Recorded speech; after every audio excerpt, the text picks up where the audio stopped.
Hello, in this video I'm going to describe what depth of field is in 2 minutes or less. So in short, it's the distance between when things start to come into focus and when things go out of focus from the camera.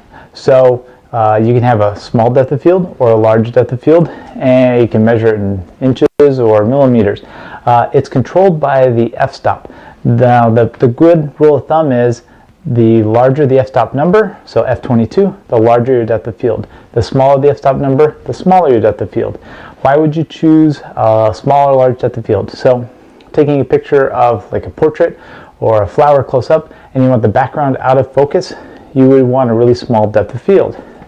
Now if you want like landscape photography, you want everything in focus, so you're going to choose a large depth of field, which would mean a large f-stop number. So Ansel Adams, famous for landscape photography, was known to shoot at f64.